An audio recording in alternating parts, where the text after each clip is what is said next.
This is Destination, a 135-foot alloy sailing super yacht. It's run by a professional crew, including a captain, engineer, mate, chef, and steward. Then there's us, a couple of live-aboard sailors who wanted to see what it's like to get paid to sail people around the world to exotic locations. And sure, we've racked up a fair share of seafaring miles over the years, but operating a vessel like this is a whole different universe. Our entire boat could probably fit on the deck, and I think even the winches might be bigger than our engine.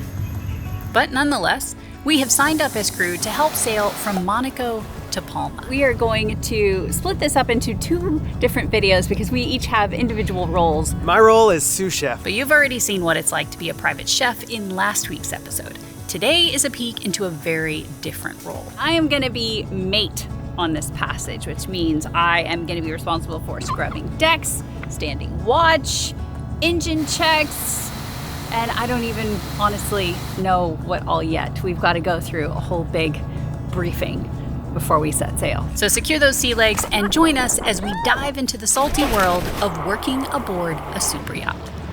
Hey. Cool. Of course, the dolphins come. I have the wide angle lens on, so, you know. Would you like to lift the anchor? Sure. Very simple. Same exact controller we had on our last boat, which is kind of funny. Hey, here we go. So quiet.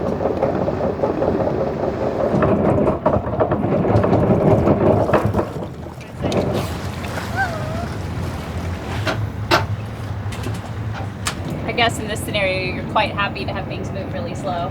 Yeah, you'll find it gives you a bit of a fright once it gets vertical, just because it feels like it's going to fall, but it doesn't. That bit there. And that's it. Ready to close the locker.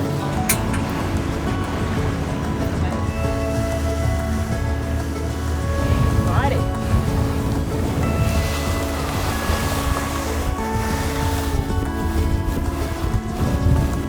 172 feet. We're going 10 knots? Yeah, I'm gonna go up that. So I think, let's see how far I make it. Oh yeah, so ease, stop. Stop, yeah, and if you want to go up slowly, just tap the bottom of your chair. Okay, initiation. Going up the mast while at sea. It's a very calm day, but still, it's pretty freaking high up there. All right.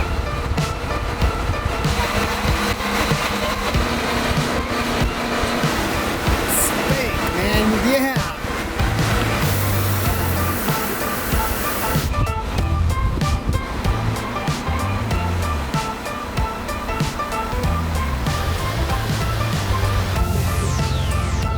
I don't know if you can tell how I am, but I'm freaking up here. My little feet are shaking. Woo! It's not scary, it's just big. Very, very big. I don't know that I can do this for a living. Now would be a really good time for dinner.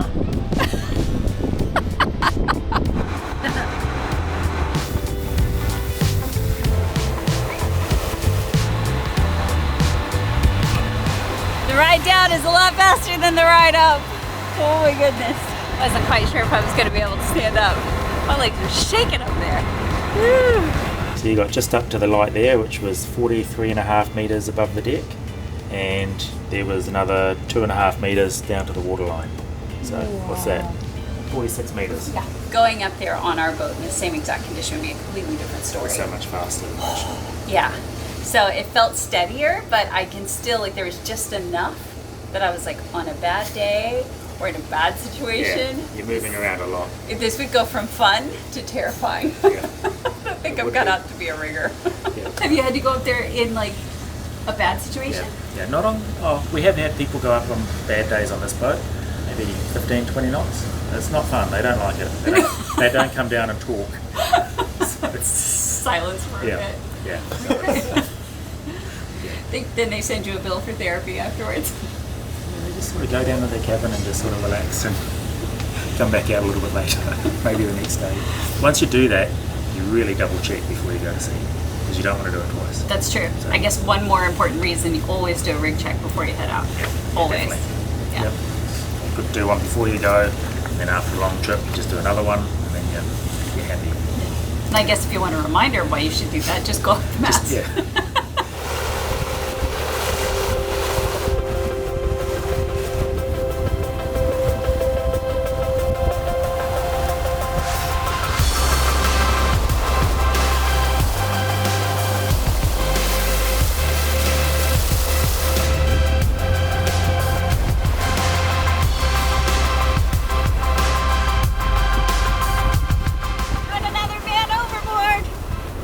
Like a mooring ball. It's a mooring pole way out there.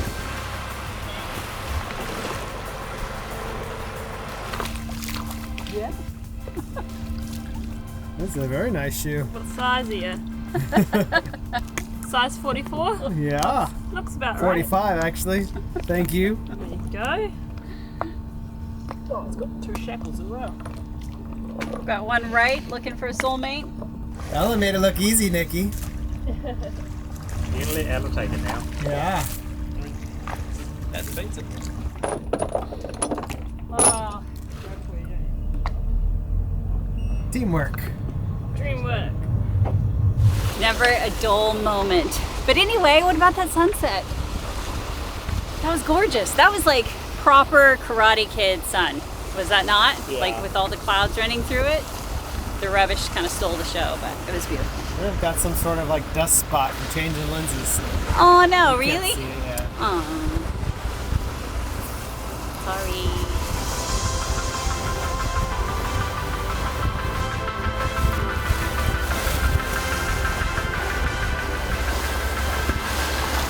Good morning. It is 5 a.m. I've been on watch since 4. I have to go till 6, so only 2 hours on this big old boat with all these people. It's quite nice. The wind actually kicked up just a little bit. We've got like 9 knots of winds. We've got the Genoa out, and we are sailing at 10, well, motor sailing at 10 knots, but it's just so incredibly calm and stable. It's just champagne sailing, I suppose, at night. It's nice to be reminded of how awesome night shifts are. Like, it is just stunning out here right now. It is so humid, and there's so much like marine layer that you can't stay out here because you just end up soaked. But it is beautiful, and it's kind of like that warm, misty air. It's very nice.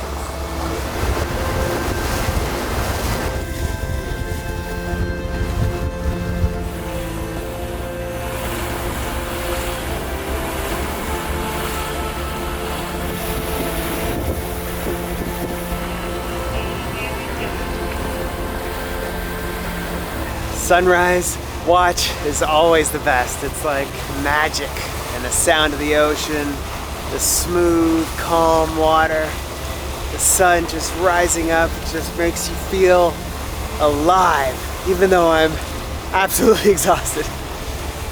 No, I'm not that tired, but I do need coffee. Yeah, and probably some sleep.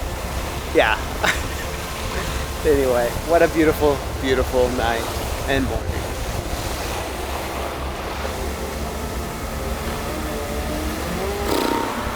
Sail's going away. Not enough wind.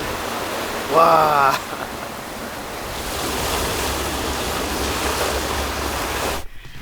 So while I'm off watch, I thought I would take this time to do a little bit of research, because we have got some serious shopping that we need to do before we head back to the factory and pick up our boat, because we have not purchased EPIRBs yet or life vests. I don't have any splicing tools. The list goes on and on. It still feels like we have a lot. And luckily this boat has Starlink, so I can actually do this now while we're at sea. And for this task, I'm definitely going to need my number one shopping buddy and today's sponsor, Surfshark VPN.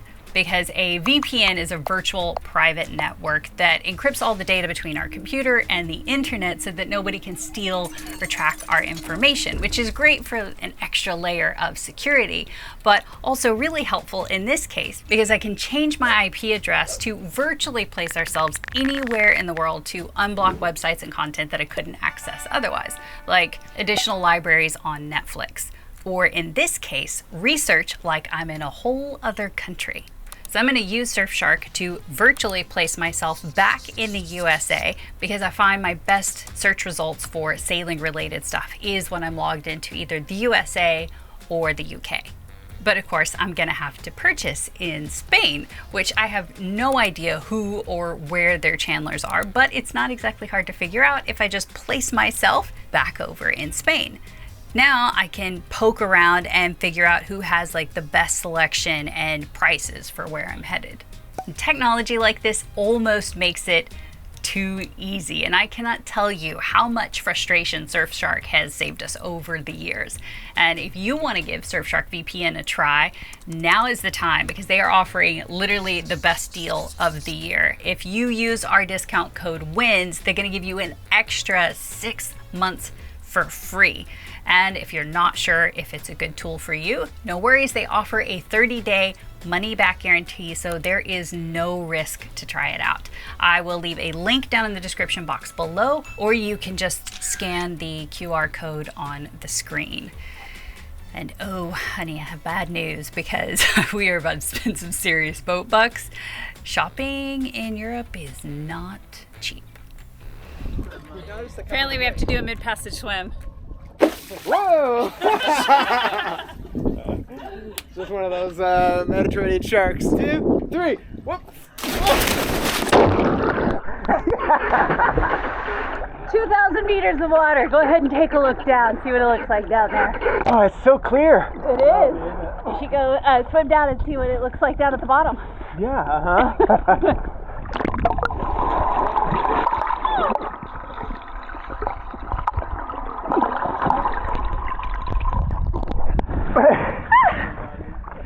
It's a little creepy. That was an unexpected adventure. How was that for you? Awesome. It's your first job. It's not my first job. Done other things so far.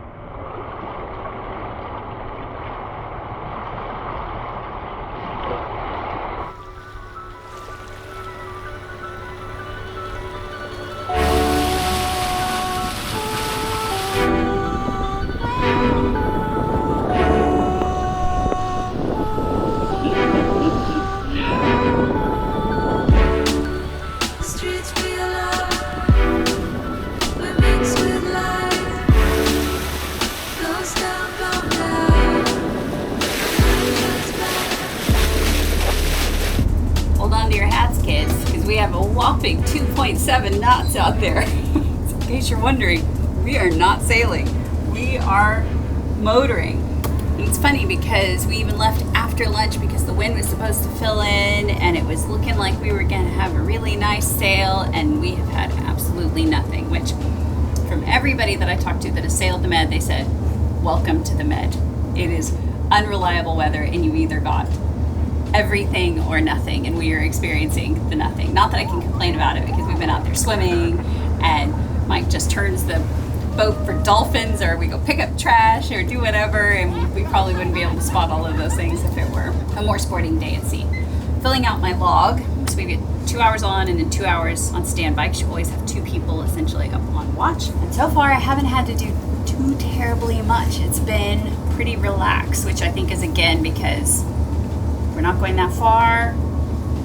There's no guests on board. There's no owner on board. So I think there's just not as much happening on the boat altogether. Although I think Ella is going to make me scrub the deck later because that's what we're here for, right? Look at that. Clearly I never write anymore. Oh my goodness. I'm not very good with the rollerball. That's us, and this is the marina we're headed to. Estimated time of arrival, basically 3 a.m. Think I see land ho! Did you see? Did you see? Behind the hazy marine layer, it's over there. It will arrive during my shift, so Mike says I have to take the boat into the dock. No, no one. So that should be exciting, terrifying. I don't know. His funeral.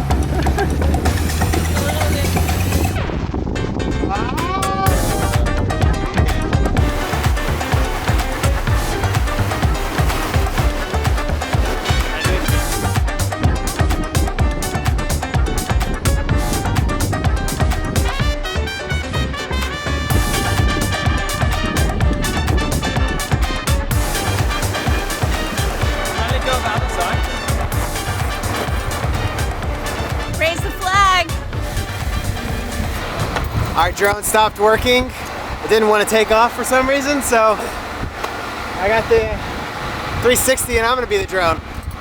Oh, 360's there. I thought it was because Murray said your knife skills were subpar and he was sending you up.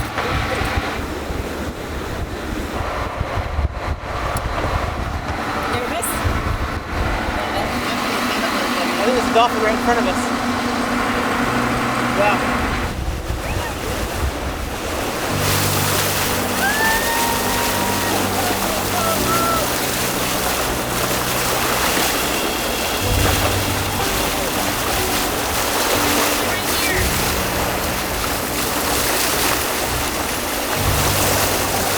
We've seen hundreds of dolphins while at sea, and it never gets old.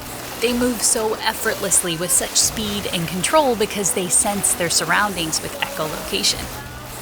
So they can determine extraordinary details about everything around them.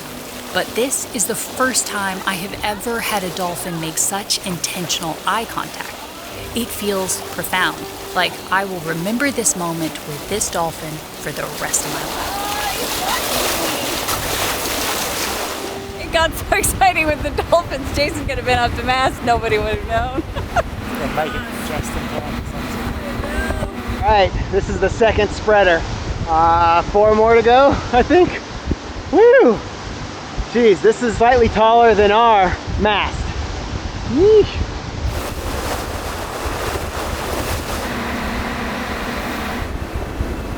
Woo! Oh my gosh. It's pretty incredible up here. We got a nice spot here on the spreader. Grab the sunset before it's gone. Just bouncing around just a little bit. Not too scary. Just the right amount of scary, that's what I should say. That's a shame. It's a real shame. So he's not going to go all the way. Well, he could have gone all the way, but now he's just going to be like 5-10 meters short. It's okay, Tila. Copy that. Do you want Some to just have a people look just up on aren't cut out for it. It doesn't make me mad or sad or upset or feel like less of a man that Nikki went higher than me. I could go higher if I wanted to.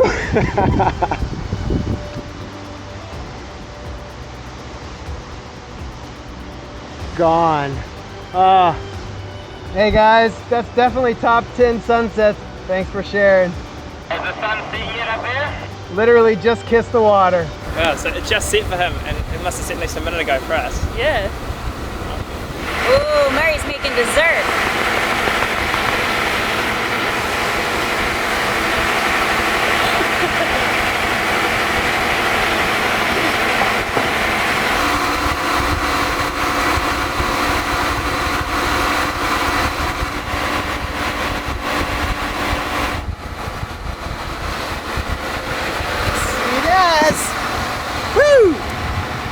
Thanks, man. That was awesome. So much fun. Beautiful. Yeah, definitely. Top 10 sunsets of my life.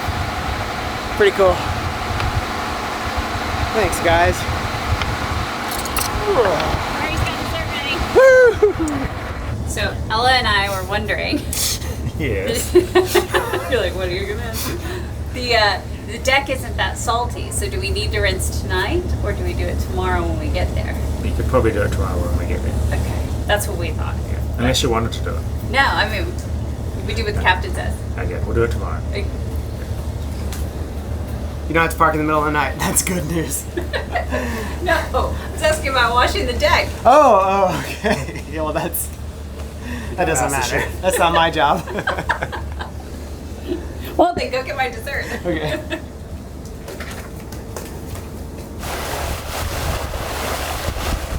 a little bit late. I didn't tell anybody because I was given my job and I kind of got distracted with the sunset and dessert and everything else, and I kind of forgot. But apparently, it's really bad if you don't take this down at sunset. Bad form. It's basically right at sunset. It's basically right at sunset. I mean, there's still loads of color in the sky, so it kind of counts, right? I don't want to get fired. I haven't even gotten the job yet. Wow. I got out of scrubbing the decks today. I didn't have to do very much work at all. I should not brag about that, but I did not. Although I have a feeling tomorrow, whenever we hit the dock, that's where it's gonna really come, because apparently there's some polishing to be done, the deck needs to be scrubbed. Then we're gonna get to see drunk on dessert, what the real work looks like. Oh, okay.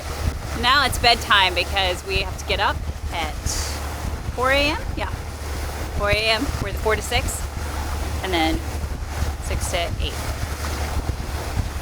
FYI, the dessert was a peanut butter parfait. It's supposed to sort of be like a Snickers, and it was delightful. Nikki spoke too soon. One more job to be done before we can... Two. Well, we got lines, fenders, and an engine check. Didn't do that earlier. Woo! Okay. Why do we need such a big one?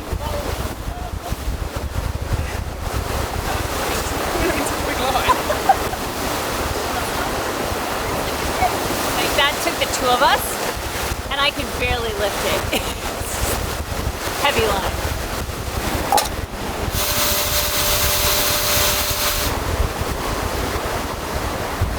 Very loud in there.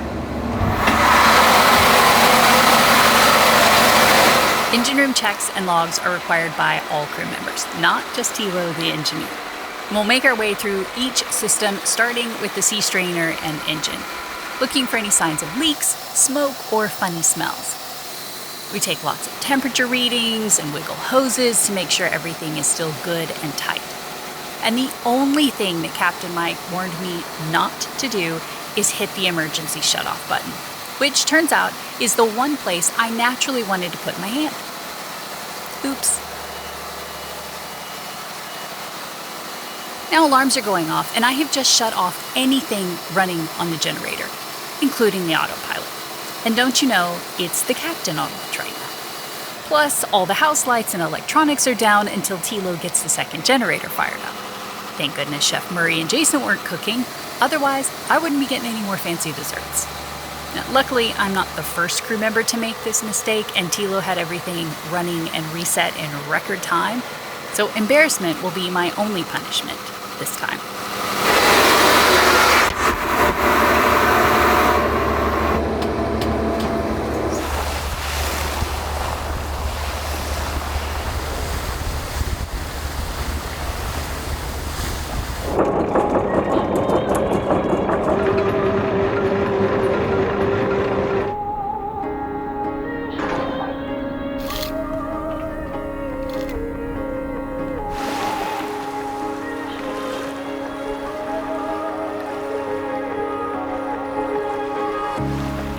We arrived at 2:30 this morning, and like any good sailor does, we waited for first light before heading into the marina. Especially because with vessels of this size, you don't just rock up and take a berth, you have to wait and get escorted in. See you later. Safe travels, Murray. Yeah, you too, guys. We'll miss you. Enjoy your depot. We'll definitely miss your cooking. Sorry, Ella, yourself. Murray has to catch a flight, so he's got to go. He's dropping off the tender on the marina dock, and then Captain Mike's about to park this big boat. Here comes the pilot boat now.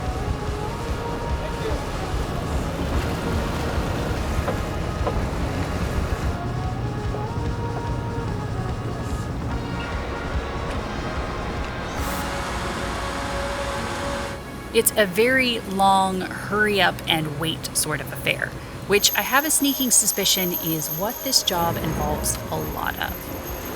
It's incredible because Mike is using mostly bow thrusters. Now that we're kind of within this zone, it's not really rudder work anymore.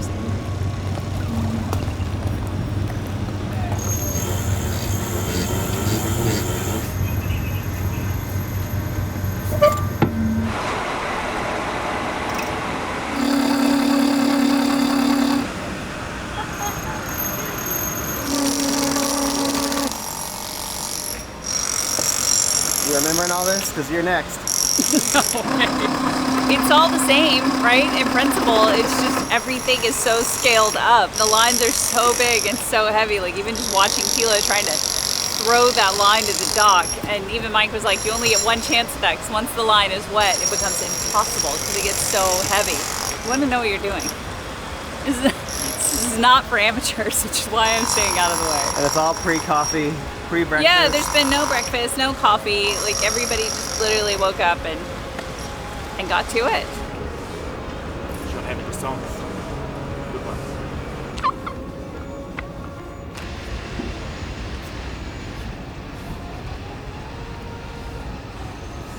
The boat has gone into what they call crew mode, meaning that all of the cushions have gone and they're all put away and the table covers go on and all of the flowers and the little trinkets and everything gets put away so that they can, well, deep clean everything and do all of their maintenance to prepare for the next big adventure. And while we've only gotten like a little teeny tiny taste of what it's like to be professional crew on a boat, it's enough to know that it is a lot of work and it can be very long stints, because if this were a charter or they had, you know, the owners on board, they could be out for weeks, which means you could go weeks without a real day off. And that's pretty intense. But the trade-off being they have also a lot of freedom and flexibility in your schedule, and you get to travel to some pretty incredible destinations and sail on some amazing vessels. So with that in mind, thank you very much to Destination and the crew of Destination and Mike for allowing us to come on board, kind of have this experience and share it all with you. And of course, thank you very much for watching. We will see you again next Sunday. Bye. Okay, let me see.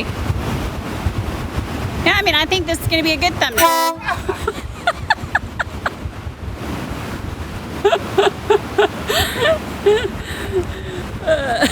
Good thing you did it before.